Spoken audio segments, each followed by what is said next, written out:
put through these initiatives and legislation to say every student will graduate in Wisconsin career and college ready. Who gets to define what's career and college ready? And does that come from the state report card? Does it come from an ACT score?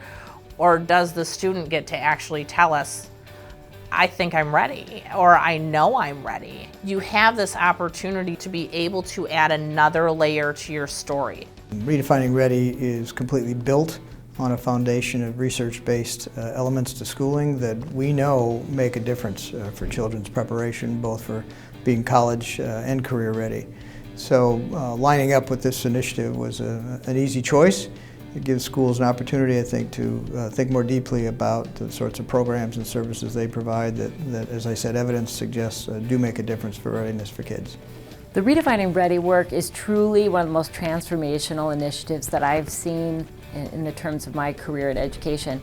We are going beyond the literacy and math data to look at the individual data for each student and map out a path to help that child succeed at the highest level. Operationally, behind the scenes, it's controlling what we're strategizing about: minutes, calendars, exposure, curriculum, programming, connecting to the tech college, connecting to the university, connecting to local businesses. These are all critical pieces or you can't pull it off. I see Redefining Ready as part of our overall strategic planning for our school district.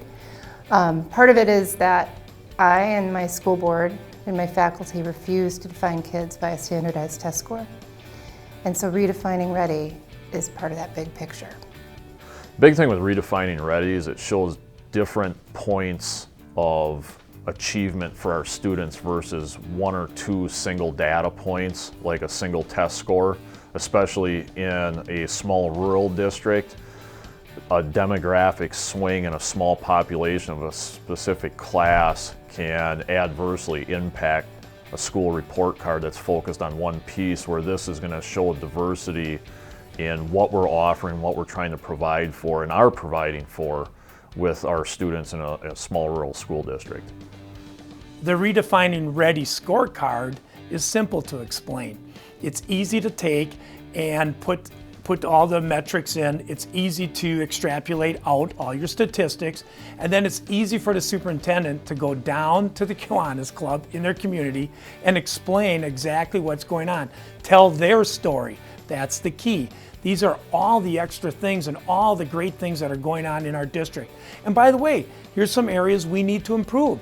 And then our school improvement will work on that. We know we can make change through this. We know it's simple enough to work through, but complex enough to make change in schools. I'm excited that Wisconsin is in the forefront of having a K-12 Redefining Ready, so we can make sure that we're building the foundation in kindergarten and literally have a pathway all the way from kindergarten through graduation. We as professional educators and people who spent a lifetime doing this, we know that this stuff works. Why are we letting someone who's known nothing about my business define what success is for me? I think that the world's going to change when I have 200 high schools, 200 school districts in the state of Wisconsin saying, here's our Redefining Ready data, and this is critical. 10 years from now, we should see a headline that says, Redefining Ready Institute names Wisconsin the top state. There's no reason why we're not. There's no excuses. We have everything we need to make it happen. We have the best educators, the best facilities, the best equipment, the best of everything. Second place is not an option at this point in time. We can get this done.